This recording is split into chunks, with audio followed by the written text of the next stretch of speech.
Assalamualaikum warahmatullahi wabarakatuh. Perkenalkan, saya Andi Noktria Ramasharifah dengan NIM 245150011111046. Saya berasal dari kelas Administrasi Basis Data Sistem Informasi B. Pada kesempatan kali ini, saya akan menjelaskan dan juga mempresentasikan terkait studi kasus keamanan pada basis data DB2.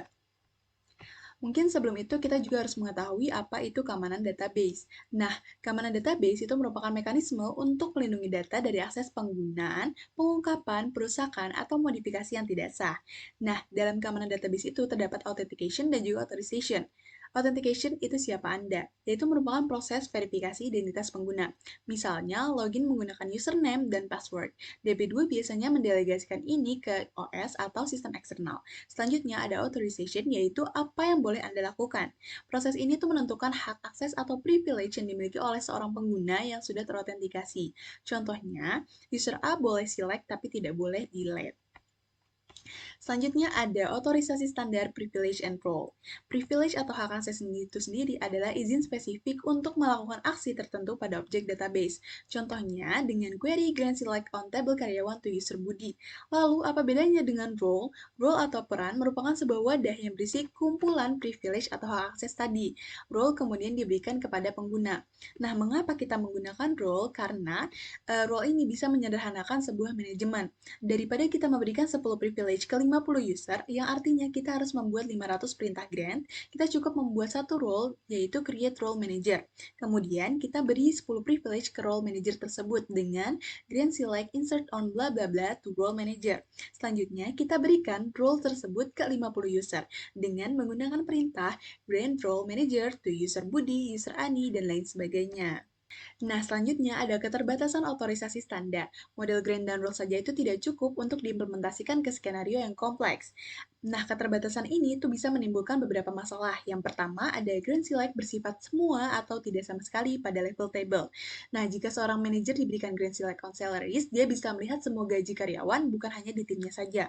Masalah kedua yang muncul itu adalah administrator atau DB admin atau data akses bisa melihat semua data termasuk data paling sensitif seperti gaji, tanggal lahir, nomor telepon, dan lain sebagainya, meskipun itu tidak diperlukan untuk tugasnya. Misalnya backup data.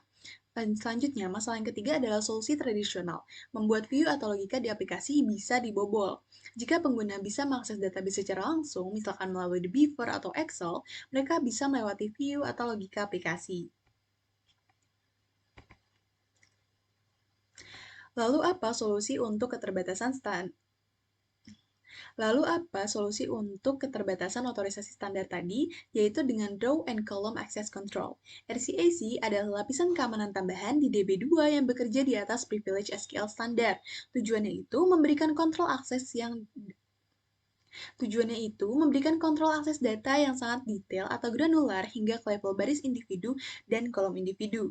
Cara kerjanya adalah aturan RCAC diterapkan secara transparan oleh database setiap kali data diakses, tidak peduli dari aplikasi manapun termasuk The Beaver atau akses admin.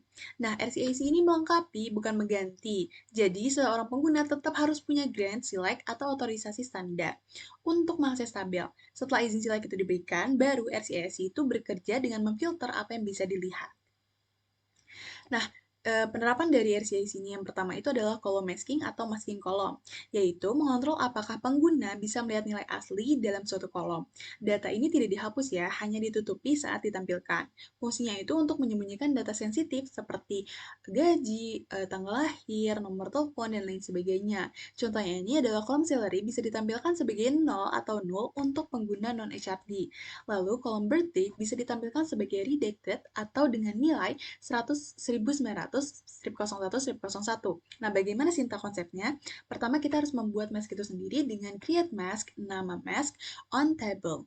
For column, nama kolom yang akan di-return, case when, memeriksa kondisi user boleh dilihat, dan nama kolom. Nah, pada baris ini adalah tampilan asli yang ingin ditutupi. Selanjutnya adalah else nilai maskingnya. Ini adalah tampilan palsu yang akan ditampilkan pada masking kolom ini. Lalu bisa di-end dan juga di-enable. Lalu yang kedua ada komponen RCAC row permission atau izin baris. Nah, fungsinya ini untuk mengontrol baris mana dari sebuah tabel yang dapat diakses atau dilihat oleh pengguna. Fungsinya itu untuk memfilter data berdasarkan konteks pengguna, siapa dia, apa jabatannya. Contohnya tuh manajer departemen sales hanya bisa melihat baris data karyawan yang ada di departemen sales saja. Karyawan lain dari departemen marketing atau finance itu tidak akan muncul dalam hasil jeleknya. Nah, sintak konsepnya itu seperti apa?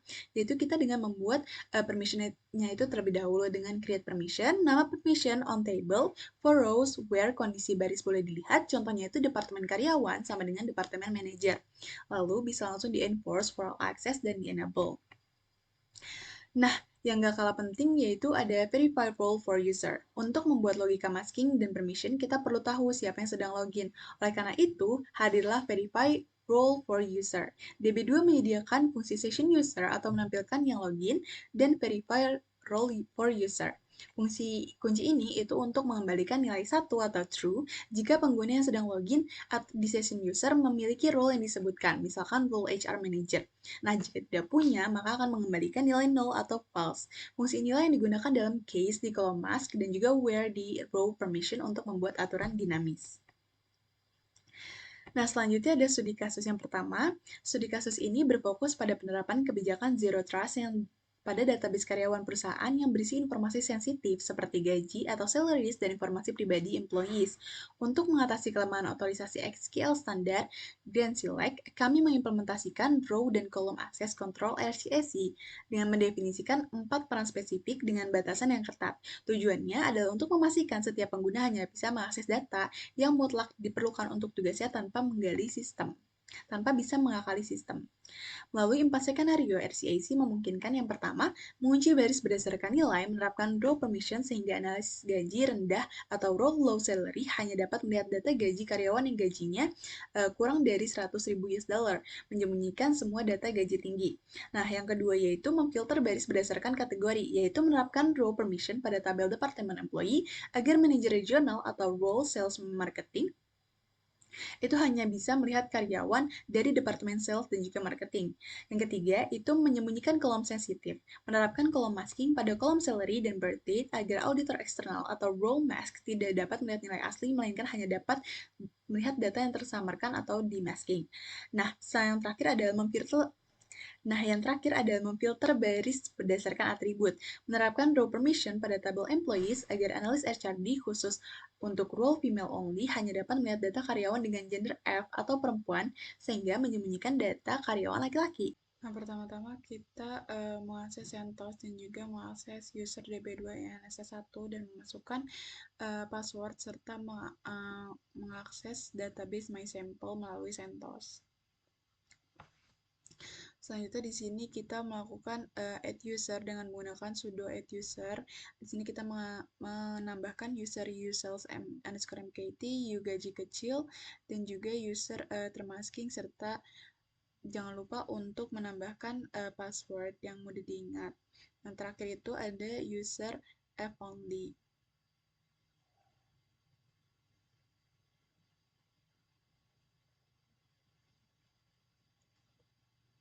Selanjutnya tidak lupa untuk memasukkan password yang mudah diingat.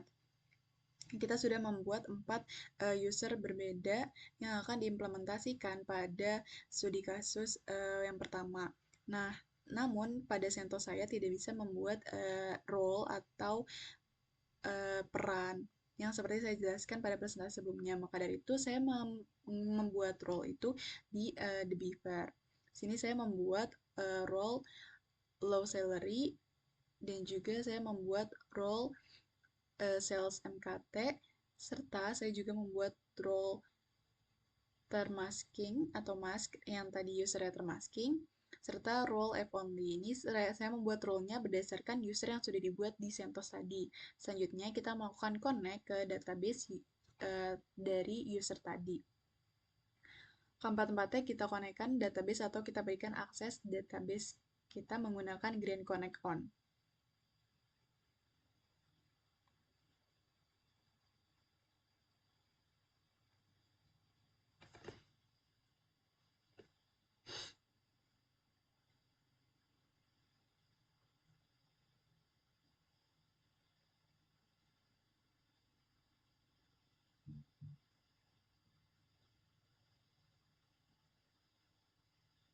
Nah, selanjutnya kita memberikan role ke user yang kita buat tadi. Role yang sudah kita buat in Beaver dan juga user yang sudah kita buat tadi di CentOS kita sambungkan dengan menggunakan sintaks green role, nama role to user, nama user. Di sini saya menyambungkan semuanya dari mulai gaji kecil ke low salary, dari sales MKT ke sales MKT, dan juga dari user masking ke role mask, dan juga UT UF only ke role F only. Tuh.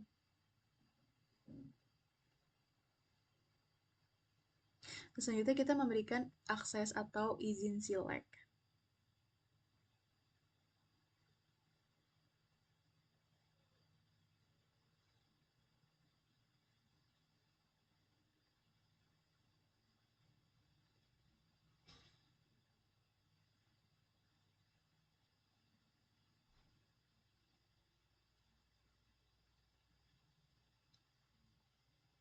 Di sini saya membuat izin akses untuk tabel employees untuk role low salary bisa mengakses select ke tabel employee serta salaries.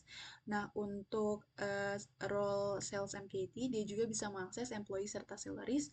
Namun untuk dan juga untuk role mask juga bisa mengakses tables employee serta salaries, namun untuk role F only itu hanya bisa mengakses employee saja.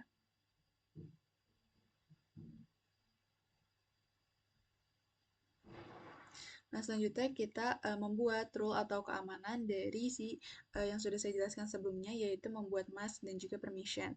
Sini yang pertama-tama saya membuat mask untuk menutup salary atau gaji, yang dimana itu kita juga membutuhkan verify role for user, dimana session usernya itu adalah role mask,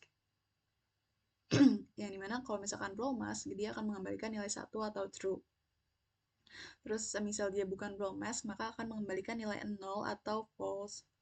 Nah, ketika dia itu adalah role mask maka akan menampilkan si salary tadi. Kemudian di run si mask ini. Terus lanjut membuat mask selanjutnya yaitu untuk menutupi birth date atau tanggal lahir dari tabel employees.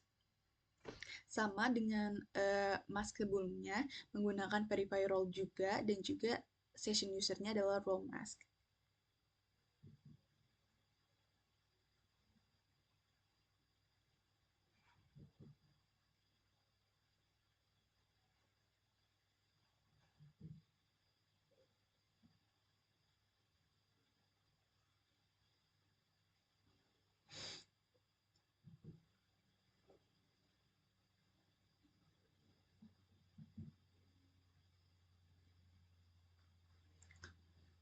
Nah, selanjutnya saya juga akan membuat create permission, yaitu untuk si salary law tadi, untuk ketika studi kasusnya pada yang salary law-nya hanya bisa mengakses gaji di 100.000 US dollar saja, yaitu dengan menggunakan verify role for user juga dengan si session usernya itu adalah role low salary yang akan mengembalikan nilai 0 atau ketika salary itu kurang dari 101 juta US dollar. Nah, itu setelah itu bakal bisa langsung di enforce for all access dan juga di enable.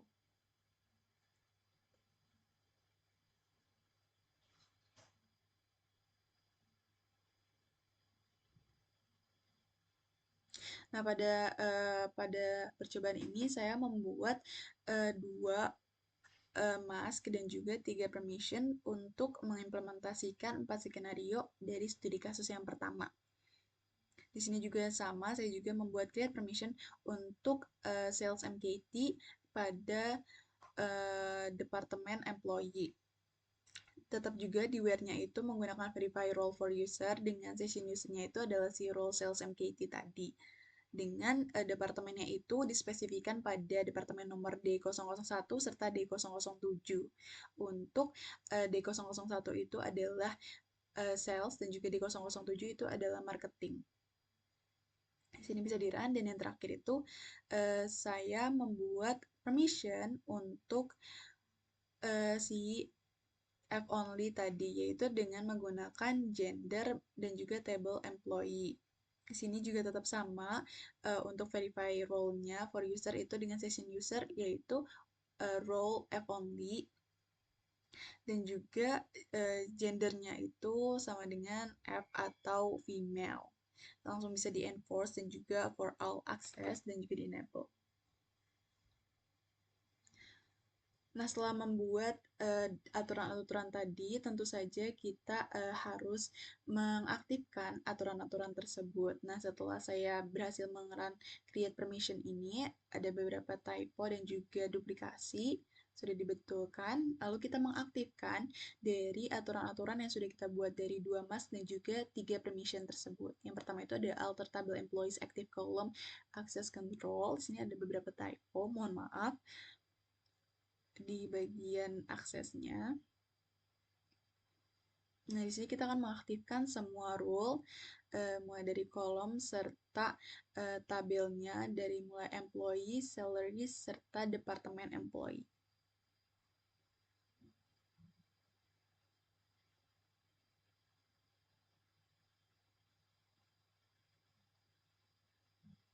Nah, setelah di-run semua, jangan lupa untuk flash package change dynamics ini untuk menghapus package-package yang tidak berguna.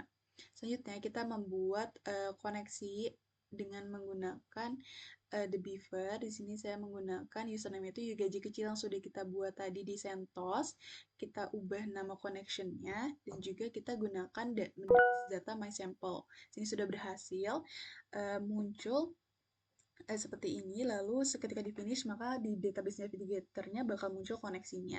Sini sebenarnya seharusnya saya bisa melakukan sebagai sebagai si koneksi gaji kecil, namun pada The Beaver serta CentOS saya ini mengalami error yang tidak bisa diatasi. Entah mengapa, saya sudah mencoba berkali-kali dari beberapa hari yang lalu, namun masih belum bisa teratasi. Nah, lalu saya membuat untuk users yang kedua, yaitu dengan sama menggunakan my sample, yaitu user sales marketing. Passwordnya itu yang sudah kita buat, sudah saya buat di CentOS sebelumnya. Koneksinya juga kita ganti. Terkoneknya itu bisa dan juga muncul di database navigator, namun ketika dimulai untuk mencoba kondisi dan juga si hak aksesnya itu dia masih belum bisa karena beberapa error yang belum bisa saya atasi sendiri. Namun di sini saya sudah bisa membuat koneksi lain untuk mengakses si sebuah database gitu. Nah, ini errornya itu sama, yaitu dia itu undefined name. Di semua koneksi yang saya buat di 4 koneksi yang berbeda dengan user yang berbeda itu, saya membuatnya errornya itu keluarnya sama, yaitu undefined name. Sebelumnya saya sudah membuat si saya sudah mencoba untuk membuat modelnya ini di CentOS, namun seperti yang dilihat di percobaan waktu awal tadi itu tidak bisa. Makanya saya mengubah untuk membuat role serta rules seperti masking dan juga permission serta mengaktifkannya itu menggunakan the beaver. Namun tetap saja ternyata belum bisa diimplementasikan dan juga digunakan sebagai user lain. Nah, di sini dicoba untuk si koneksi mask yang sudah dibuat tadi untuk mengakses si tanggal lahirnya itu, namun tetap tidak bisa. Dan saya mencoba typo atau mungkin ada kerusakan atau kesalahan penulisan, namun tetap tidak bisa. Dan selanjutnya yang terakhir itu adalah terkait membuat koneksi UF only. Ini untuk yang terkait studi kasus tentang gender female only. Koneksinya saya ubah menjadi koneksi F only. Sudah bisa terkonek, sudah muncul di database navigator, lalu dicoba dengan query yang untuk mengakses sesuai dengan permissionnya. Kemudian di sini mengaksesnya permission yang salah, yaitu harusnya dia tidak muncul. Nah, ini berikut merupakan beberapa cuplikan dari sebagian error CentOS yang saya dokumentasikan, namun selebihnya tidak saya dokumentasikan karena